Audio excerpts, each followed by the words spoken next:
This is a TLC recording. Dracula by Bram Stoker. Chapter 12. Dr. Sewards Diary. 18th of September. I drove at once to Helsing and arrived early. Keeping my cab at the gate, I went up the avenue alone. I knocked gently and rang as quietly as possible, for I feared to disturb Lucy or her mother, and hoped to only bring a servant to the door. After a while, finding no response, I knocked and rang again. Still no answer.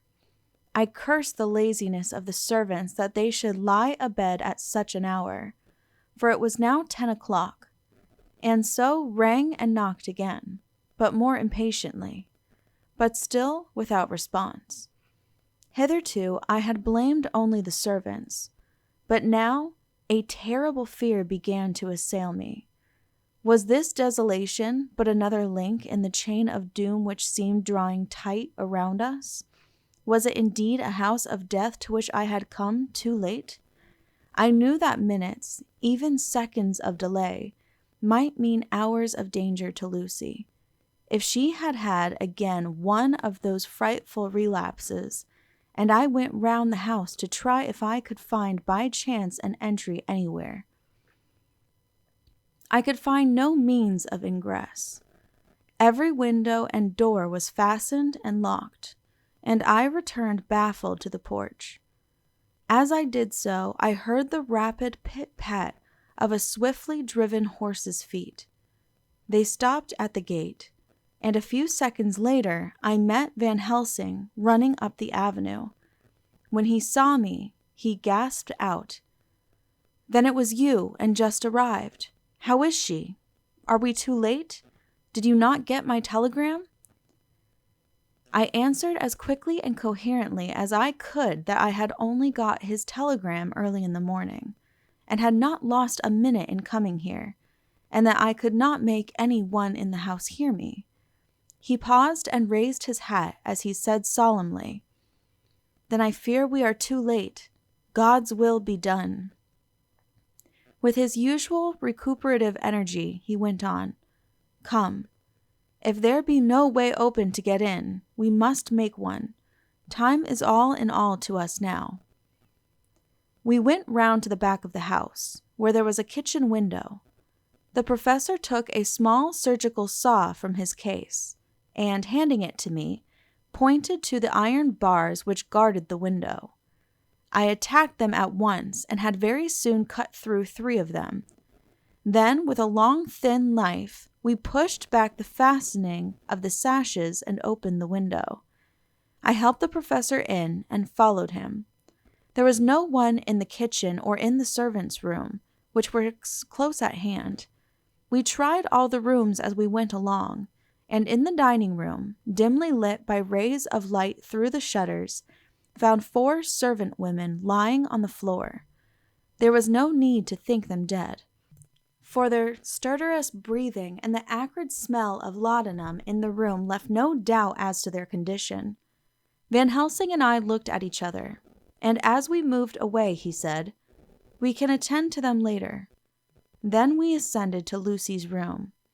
For an instant or two we paused at the door to listen, but there was no sound that we could hear. With white faces and trembling hands we opened the door gently and entered the room. How shall I describe what we saw? On the bed lay 2 women, Lucy and her mother. The latter lay farthest in, and she was covered with a white sheet, the edge of which had been blown back by the draught through the broken window, showing the drawn, white face, with a look of terror fixed upon it. By her side lay Lucy, with face white and still more drawn. The flowers which had been round her neck were found upon her mother's bosom, and her throat was bare, showing the 2 little wounds which we had noticed before, but looking horribly white and mangled. Without a word, the professor bent over the bed, his head almost touching poor Lucy's breast. Then he gave a quick turn of his head, as of one who listens, and leaping to his feet, he cried out to me, "It is not yet too late. Quick, quick, bring the brandy." I flew downstairs and returned with it, taking care to smell and taste it, lest it too were drugged like the decanter of sherry which I found on the table. The maids were still breathing, but more restlessly, and I fancied that the narcotic was wearing off. I did not stay to make sure, but returned to Van Helsing. He rubbed the brandy, as on another occasion, on her lips and gums and on her wrists and the palms of her hands. He said to me, "I can do this, all that can be at the present. You go wake those maids. Flick them in the face with a wet towel, and flick them hard. Make them get heat and fire and a warm bath. This poor soul is nearly as cold as that beside her. She will need be heated before we can do anything more." I went at once, and found little difficulty in waking 3 of the women. The 4th was only a young girl, and the drug had evidently affected her more strongly, so I lifted her on the sofa and let her sleep. The others were dazed at first, but as remembrance came back to them, they cried and sobbed in a hysterical manner. I was stern with them, however, and would not let them talk. I told them that one life was bad enough to lose, and that if they delayed, they would sacrifice Miss Lucy. So, sobbing and crying, they went about their way, half clad as they were, and prepared fire and water. Fortunately, the kitchen and boiler fires were still alive, and there was no lack of hot water. We got a bath and carried Lucy out as she was and placed her in it. Whilst we were busy chafing her limbs, there was a knock at the hall door. One of the maids ran off, hurried on some more clothes, and opened it. Then she returned and whispered to us that there was a gentleman who had come with a message from Mr. Holmwood. I bade her simply tell him that he must wait, for we could see no one now. She went away with the message, and, engrossed with our work, I clean forgot all about him. I never saw in all my experience the professor work in such deadly earnest. I knew, as he knew, that it was a stand-up fight with death, and in a pause told him so. He answered me in a way that I did not understand, but with the sternest look that his face could wear. If that were all, I would stop here where we are now, and let her fade away into peace, for I see no light in life over her horizon. He went on with his work with, if possible, renewed and more frenzied vigor. Presently, we both began to be conscious that the heat was beginning to be of some effect. Lucy's heart beat a trifle more audibly to the stethoscope, and her lungs had a perceptible movement. Van Helsing's face almost beamed, and as we lifted her from the bath and rolled her in a hot sheet to dry her, he said to me, "The first gain is ours. Check to the king." We took Lucy into another room, which had by now been prepared, and laid her in bed and forced a few drops of brandy down her throat. I noticed that Van Helsing tied a soft silk handkerchief round her throat. She was still unconscious, and was quite as bad as, if not worse than, we had ever seen her. Van Helsing called in one of the women, and told her to stay with her, and not to take her eyes off her till we returned, and then beckoned me out of the room. "We must consult as to what is to be done," he said as we descended the stairs. In the hall he opened the dining-room door, and we passed in, he closing the door carefully behind him. The shutters had been opened, but the blinds were already down, with that obedience to the etiquette of death which the British woman of the lower classes always rigidly observes. The room was, therefore, dimly dark. It was, however, light enough for our purposes. Van Helsing's sternness was somewhat relieved by a look of perplexity. He was evidently torturing his mind about something, so I waited for an instant, and he spoke. "What are we to do now?" Where are we to turn for help? We must have another transfusion of blood, and that soon, or that poor girl's life won't be worth an hour's purchase. You are exhausted already. I am exhausted too.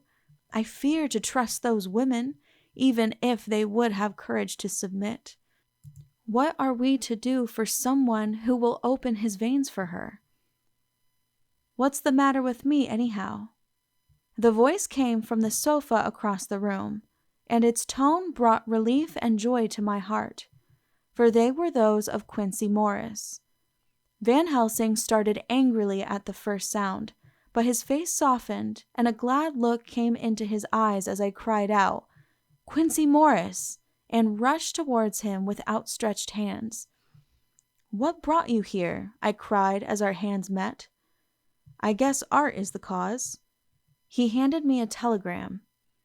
"Have not heard from Seward for 3 days, and am terribly anxious.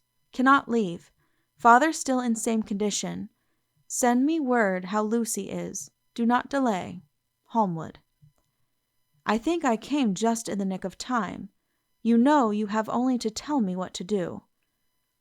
Van Helsing strode forward and took his hand, looking him straight in the eyes as he said, "A brave man's blood is the best thing on this earth when a woman is in trouble. You're a man and no mistake. Well, the devil may work against us for all he's worth, but God sends us men when we want them." Once again we went through that ghastly operation. I have not the heart to go through with the details. Lucy had got a terrible shock, and it told on her more than before. For though plenty of blood went into her veins, her body did not respond to the treatment as well as on the other occasions. Her struggle back into life was something frightful to see and hear. However, the action of both heart and lungs improved, and Van Helsing made a subcutaneous injection of morphia, as before, and with good effect. Her faint became a profound slumber. The professor watched whilst I went downstairs with Quincy Morris, and sent one of the maids to pay off one of the cabmen who were waiting.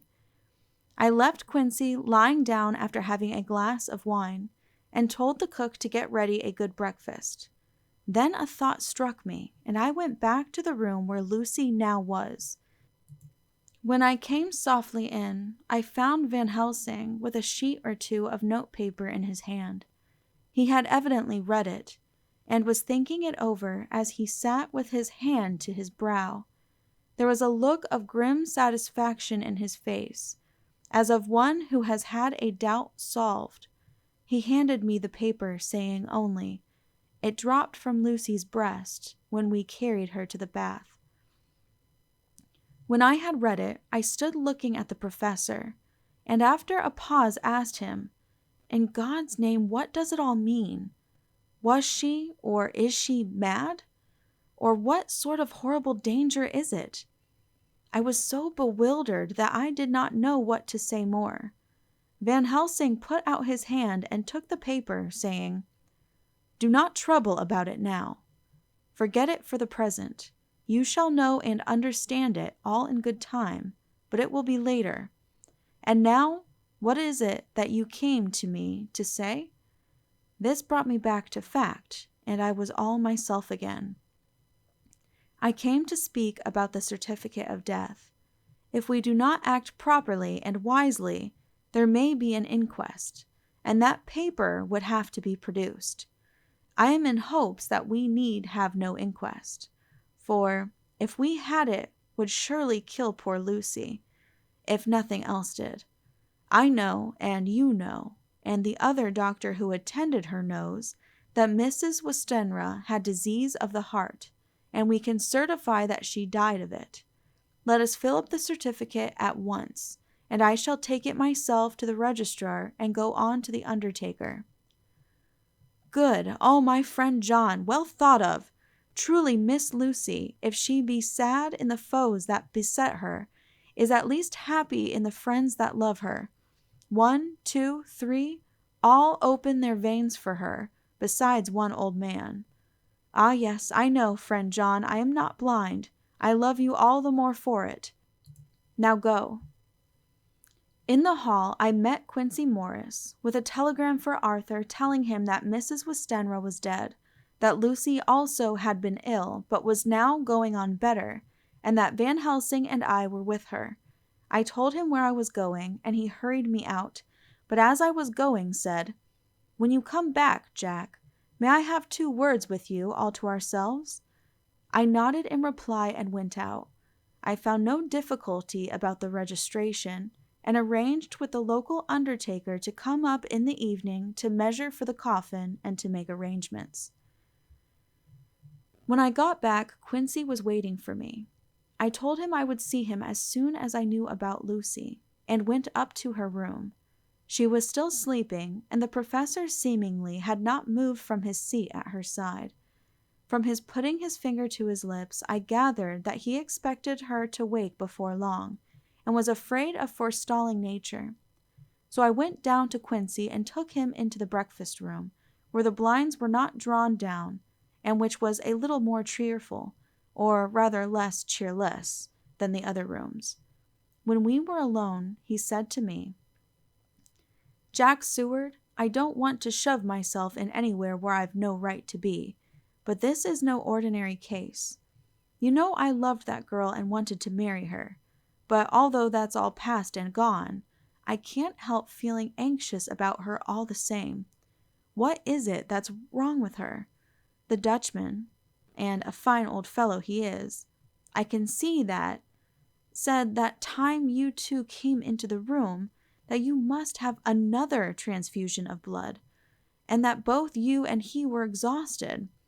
Now I know well that you medical men speak in camera, and that a man must not expect to know what they consult about in private, but this is no common matter, and whatever it is, I have done my part. Is not that so?" "That's so," I said, and he went on. "I take it that both you and Van Helsing had done already what I did today. Is not that so?" "That's so." "And I guess Art was in it too. When I saw him 4 days ago down at his own place he looked queer. I have not seen anything pulled down so quick since I was on the Pampas, and had a mare that I was fond of go to grass all in a night. One of those big bats that they call vampires had got at her in the night, and what with his gorge and the vein left open, there wasn't enough blood in her to let her stand up, and I had to put a bullet through her as she lay. Jack, if you may tell me without betraying confidence, Arthur was the first, is not that so?" As he spoke, the poor fellow looked terribly anxious. He was in a torture of suspense regarding the woman he loved, and his utter ignorance of the terrible mystery which seemed to surround her intensified his pain. His very heart was bleeding, and it took all the manhood of him, and there was a royal lot of it too, to keep him from breaking down. I paused before answering, for I felt that I must not betray anything which the professor wished kept secret, but already he knew so much, and guessed so much, and there could be no reason for not answering. So I answered in the same phrase, "That's so." "And how long has this been going on?" "About 10 days." 10 days! Then I guess, Jack Seward, that poor pretty creature that we all love has had to put into her veins within that time the blood of 4 strong men. Man alive, her whole body wouldn't hold it." Then, coming close to me, he spoke in a fierce half-whisper, "What took it out?" I shook my head. "That," I said, "is the crux. Van Helsing is simply frantic about it, and I am at my wits' end. I can't even hazard a guess. There has been a series of little circumstances which have thrown out all our calculations as to Lucy being properly watched, but these shall not occur again. Here we stay until all be well, or ill." Quincy held out his hand. "Count me in," he said. "You and the Dutchman will tell me what to do, and I'll do it." When she woke late in the afternoon, Lucy's first movement was to feel in her breast, and to my surprise, produce the paper which Van Helsing had given me to read. The careful professor had replaced it where it had come from, lest on waking she should be alarmed. Her eye then lit on Van Helsing, and on me too, and gladdened. Then she looked around the room, and seeing where she was, shuddered. She gave a loud cry and put her poor thin hands before her pale face. We both understood what that meant, that she had realized to the full her mother's death. So we tried what we could to comfort her. Doubtless sympathy eased her somewhat, but she was very low in thought and spirit, and wept silently and weakly for a long time. We told her that either or both of us would now remain with her all the time, and that seemed to comfort her. Towards dusk, she fell into a doze. Here a very odd thing occurred. Whilst still asleep, she took the paper from her breast and tore it in two. Van Helsing stepped over and took the pieces from her. All the same, however, she went on with the action of tearing, as though the material were still in her hands. Finally, she lifted her hands and opened them as though scattering the fragments. Van Helsing seemed surprised, and his brows gathered as if in thought, but he said nothing. 19th of September. All last night she slept fitfully, being always afraid to sleep, and something weaker when she woke from it. The professor and I took it in turns to watch, and we never left her for a moment unattended. Quincy Morris said nothing about his intention, but I knew that all night long he patrolled round and round the house. When the day came, its searching light showed the ravages in poor Lucy's strength. She was hardly able to turn her head, and the little nourishment which she could take seemed to do her no good. At times she slept, and both Van Helsing and I noticed the difference in her between sleeping and waking. Whilst asleep she looked stronger, although more haggard, and her breathing was softer. Her open mouth showed the pale gums drawn back from the teeth, which thus looked positively longer and sharper than usual. When she woke, the softness of her eyes evidently changed the expression, for she looked her own self, although a dying one. In the afternoon she asked for Arthur, and we telegraphed for him. Quincy went off to meet him at the station. When he arrived, it was nearly 6 o'clock, and the sun was setting full and warm, and the red light streamed in through the window and gave more color to the pale cheeks. When he saw her, Arthur was simply choking with emotion, and none of us could speak. In the hours that had passed, the fits of sleep or the comatose condition that passed for it had grown more frequent, so that the pauses when conversation was possible were shortened. Arthur's presence, however, seemed to act as a stimulant. She rallied a little and spoke to him more brightly than she had done since we arrived. He, too, pulled himself together and spoke as cheerily as he could, so that the best was made of everything. It was now nearly 1 o'clock, and he and Van Helsing are sitting with her. I am to relieve them in 1/4 of an hour, and I am entering this on Lucy's phonograph. Until 6 o'clock they are to try to rest. I fear that tomorrow will end our watching, for the shock has been too great. The poor child cannot rally. God help us all. Letter. Mina Harker to Lucy Westenra. Unopened by her. 17th of September. My dearest Lucy, it seems an age since I heard from you, or indeed since I wrote. You will pardon me, I know, for all my faults when you have read all my budget of news. Well, I got my husband back all right. When we arrived at Exeter, there was a carriage waiting for us, and in it, though he had an attack of gout, Mr. Hawkins. He took us to his house, where there were rooms for us all nice and comfortable, and we dined together. After dinner, Mr. Hawkins said, "My dears, I want to drink your health and prosperity, and may every blessing attend you both. I know you both from children, and have, with love and pride, seen you grow up. Now I want you to make your home here with me. I have left to me neither chick nor child. All are gone, and in my will I have left you everything." I cried, Lucy dear, as Jonathan and the old man clasped hands. Our evening was a very, very happy one. So here we are, installed in this beautiful old house, and from both my bedroom and the drawing room, I can see the great elms of the cathedral close, with their great black stems standing out against the old yellow stone of the cathedral, and I can hear the rooks overhead cawing and chattering and gossiping all day, after the manner of rooks and humans. I am busy, I need not tell you, arranging things and housekeeping.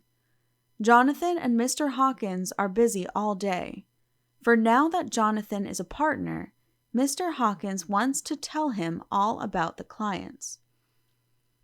"How is your dear mother getting on?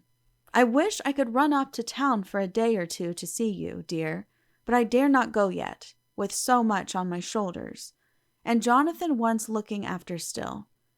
He is beginning to put some flesh on his bones again, but he was terribly weakened by the long illness. Even now he sometimes starts out of his sleep in a sudden way and awakes all trembling until I can coax him back to his usual placidity. However, thank God, these occasions grow less frequent as the days go on, and they will in time pass altogether, I trust. And now I have told you my news. Let me ask yours. When are you to be married, and where, and who is to perform the ceremony, and what are you to wear, and is it to be a public or a private wedding? Tell me all about it, dear.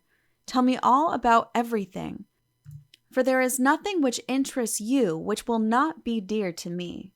Jonathan asks me to send his respectful duty, but I do not think that is good enough from the junior partner of the important firm Hawkins and Harker. And so, as you love me, and he loves me, and I love you, with all the moods and tenses of the verb, I send you simply his love instead. Goodbye, my dearest Lucy, and all blessings on you. Yours, Mina Harker. Report from Patrick Hennessy, M.D., M.R.C.S., L.K.Q., C.P.I., etc., etc., to John Seward, M.D., 20th of September. My dear Sir, in accordance with your wishes, I enclose report of the conditions of everything left in my charge. With regard to patient Renfield, there is more to say. He has had another outbreak, which might have had a dreadful ending, but which, as it fortunately happened, was unattended with any unhappy results. This afternoon a carrier's cart with 2 men made a call at the empty house whose grounds abut on ours, the house to which, you will remember, the patient twice ran away. The men stopped at our gate to ask the porter their way, as they were strangers. I was myself looking out of the study window, having a smoke after dinner, and saw one of them come up to the house. As he passed the window of Renfield's room, the patient began to rate him from within, and called him all the foul names he could lay his tongue to. The man, who seemed a decent fellow enough, contented himself by telling him to shut up for a foul-mouthed beggar, whereon our man accused him of robbing him and wanting to murder him, and said that he would hinder him if he were to swing for it.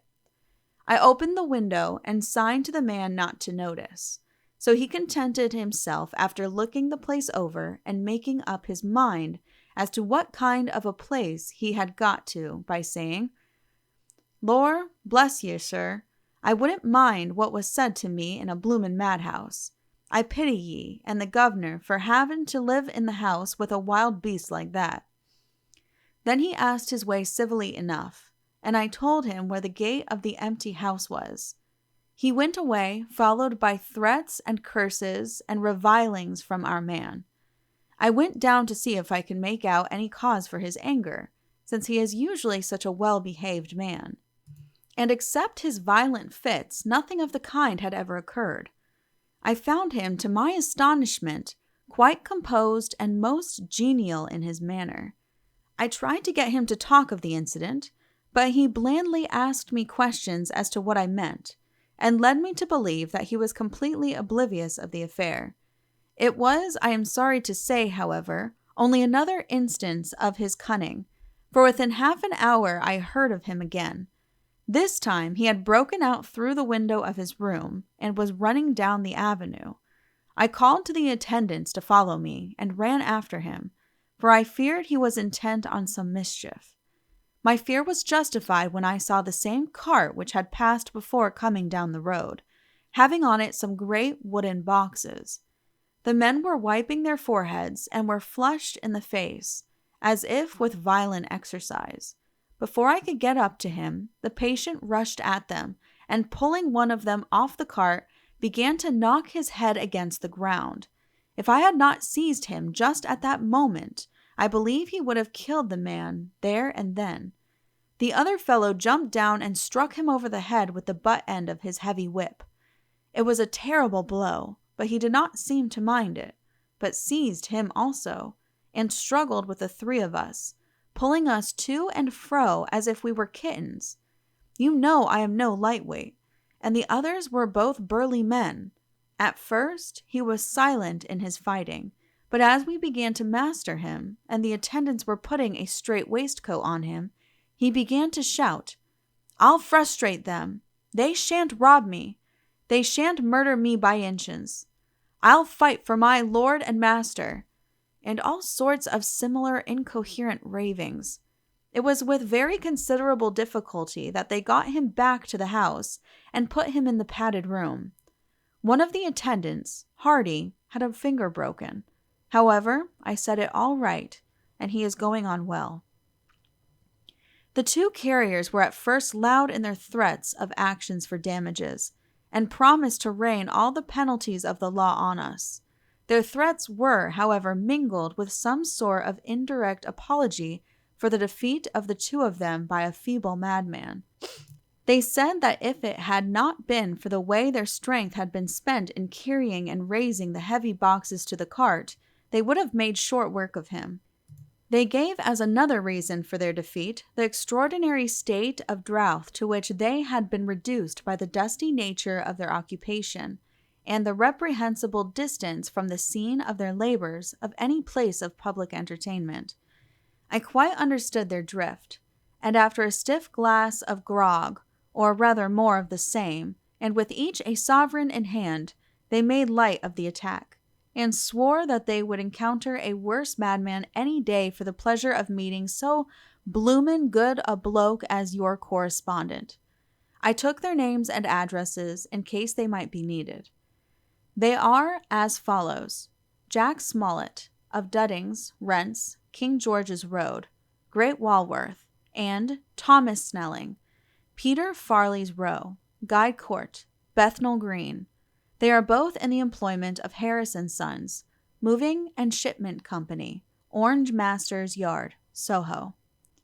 I shall report to you any matter of interest occurring here, and shall wire you at once if there is anything of importance.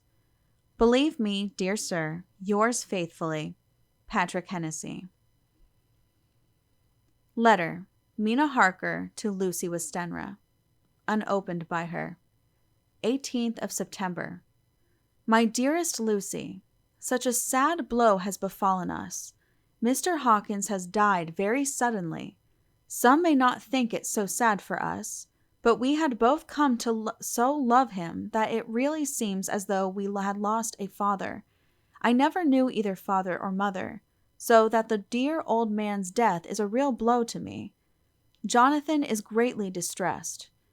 It is not only that he feels sorrow, deep sorrow, for the dear, good man who has befriended him all his life, and now at the end has treated him like his own son and left him a fortune which to people of our modest bringing up is wealth beyond the dream of avarice. But Jonathan feels it on another account.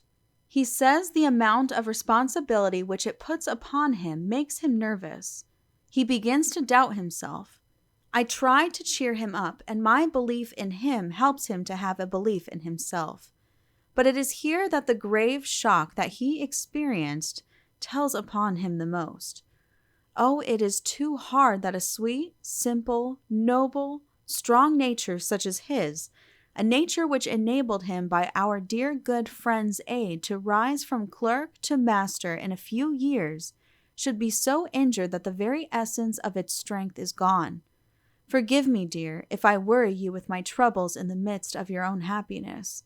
But Lucy, dear, I must tell someone, for the strain of keeping up a brave and cheerful appearance to Jonathan tries me, and I have no one here that I can confide in.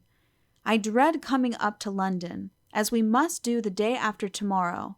The poor Mr. Hawkins left in his will that he was to be buried in the grave with his father.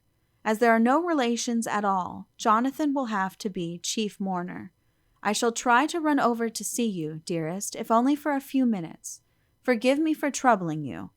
With all blessings, your loving Mina Harker. Dr. Sewards Diary, 20th of September. Only resolution and habit can let me make an entry tonight. I am too miserable, too low-spirited, too sick of the world and all in it, including life itself, that I would not care if I heard this moment the flapping of wings of the angel of death. And he has been flapping those grim wings to some purpose of late. Lucy's mother and Arthur's father, and now, let me get on with my work. I duly relieved Van Helsing in his watch over Lucy. We wanted Arthur to go to rest also, but he refused at first. It was only when I told him that we should want him to help us during the day, and that we must not all break down for want of rest, lest Lucy should suffer, that he agreed to go. Van Helsing was very kind to him. Come, my child, he said, come with me. You are sick and weak, and have had much sorrow and much mental pain, as well as that tax on your strength that we know of. You must not be alone, for to be alone is to be full of fears and alarms. Come to the drawing-room, where there is a big fire, and there are 2 sofas. You shall lie on one, and I on the other, and our sympathy will be comfort to each other, even though we do not speak, and even if we sleep. Arthur went off with him, casting back a longing look on Lucy's face, which lay in her pillow, almost wider than the lawn. She lay quite still, and I looked round the room to see that all was as it should be. I could see that the professor had carried out in his room, as in the other, his purpose of using the garlic. The whole of the window sashes reeked with it, and round Lucy's neck, over the silk handkerchief which Van Helsing made her keep on, was a rough chaplet of the same odorous flowers. Lucy was breathing somewhat stertorously, and her face was at its worst, for the open mouth showed the pale gums. Her teeth, in the dim, uncertain light, seemed longer and sharper than they had been in the morning. In particular, by some trick of the light, the canine teeth looked longer and sharper than the rest. I sat down by her, and presently she moved uneasily. At the same moment there came a sort of dull flapping or buffeting at the window. I went over to it softly and peeped out by the corner of the blind. There was a full moonlight, and I could see that the noise was made by a great bat, which wheeled round, doubtless attracted by the light, although so dim, and every now and again struck the window with its wings. When I came back to my seat, I found that Lucy had moved slightly, and had torn away the garlic flowers from her throat. I replaced them as well as I could, and sat watching her. Presently she woke, and I gave her food, as Van Helsing had prescribed. She took but a little, and that languidly. There did not seem to be with her now the unconscious struggle for life and strength that had hitherto so marked her illness. It struck me as curious that the moment she became conscious, She pressed the garlic flowers close to her. It was certainly odd that whenever she got into that lethargic state, with the stertorous breathing, she put the flowers from her, but that when she waked, she clutched them close. There was no possibility of making any mistake about this, for in the long hours that followed, she had many spells of sleeping and waking, and repeated both actions many times. At 6 o'clock, Van Helsing came to relieve me. Arthur had then fallen into a doze, and he mercifully let him sleep on. When he saw Lucy's face, I could hear the hissing indraw of his breath, and he said to me in a sharp whisper, "Draw up the blind, I want light." Then he bent down, and, with his face almost touching Lucy's, examined her carefully. He removed the flowers and lifted the silk handkerchief from her throat. As he did so, he started back, and I could hear his ejaculation, "Mein Gott!" as it was smothered in his throat. I bent over and looked too, and as I noticed, some queer chill came over me. The wounds on the throat had absolutely disappeared. For fully 5 minutes, Van Helsing stood looking at her, with his face at its sternest. Then he turned to me and said calmly, "She is dying. It will not be long now. It will be much difference, mark me, whether she dies conscious or in her sleep. Wake that poor boy and let him come and see the last. He trusts us, and we have promised him." I went to the dining room and waked him. He was dazed for a moment, but when he saw the sunlight streaming in through the edges of the shutters, he thought he was late, and expressed his fear. I assured him that Lucy was still asleep, but told him as gently as I could that both Van Helsing and I feared that the end was near. He covered his face with his hands and slid down on his knees by the sofa, where he remained, perhaps a minute, with his head buried, praying, whilst his shoulders shook with grief. I took him by the hand and raised him up. "Come," I said, "my dear old fellow, summon all your fortitude. It will be best and easiest for her." When we came into Lucy's room, I could see that Van Helsing had, with his usual forethought, been putting matters straight and making everything look as pleasing as possible. He had even brushed Lucy's hair, so that it lay on the pillow in its usual sunny ripples. When he came into the room, she opened her eyes, and seeing him, whispered softly, "Arthur, oh my love, I'm so glad you have come." He was stooping to kiss her, when Van Helsing motioned him back. "No," he whispered, "not yet. Hold her hand, it will comfort her more." So Arthur took her hand and knelt beside her, and she looked her best, with all the soft lines matching the angelic beauty of her eyes. Then gradually her eyes closed, and she sank to sleep. For a little bit her breast heaved softly, and her breath came and went like a tired child's. And then, insensibly, there came the strange change which I had noticed in the night. Her breathing grew stertorous. The mouth opened, and the pale gums drawn back made the teeth look longer and sharper than ever. In a sort of sleep-waking, vague, unconscious way she opened her eyes, which were now dull and hard at once, and said in a soft, voluptuous voice, such as I had never heard from her lips, "Arthur, oh my love, I am so glad you have come. Kiss me."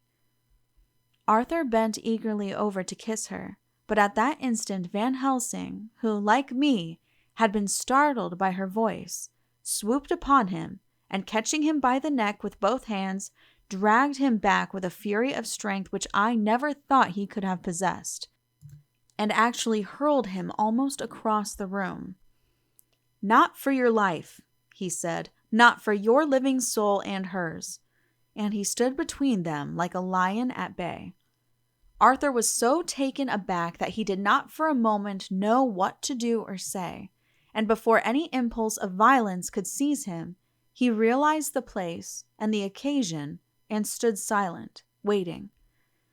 I kept my eyes fixed on Lucy, as did Van Helsing, and we saw a spasm as of rage flit like a shadow over her face. The sharp teeth champed together. Then her eyes closed, and she breathed heavily. Very shortly after, she opened her eyes in all their softness, and putting out her poor, pale, thin hand, took Van Helsing's great brown one. Drawing it to her, she kissed it. "My true friend," she said in a faint voice, but with untellable pathos. "My true friend and his. Oh, guard him, and give me peace." "I swear it," he said solemnly, kneeling beside her and holding up his hand as one who registers an oath. Then he turned to Arthur and said to him, "Come, my child, take her hand in yours, and kiss her on the forehead, and only once." Their eyes met instead of their lips, and so they parted. Lucy's eyes closed, and Van Helsing, who had been watching closely, took Arthur's arm and drew him away. And then Lucy's breathing became stertorous again, and all at once it ceased. "It is all over," said Van Helsing. "She is dead." I took Arthur by the arm and led him away to the drawing room, where he sat down and covered his face with his hands, sobbing in a way that nearly broke me down to see. I went back to the room and found Van Helsing looking at poor Lucy, and his face was sterner than ever.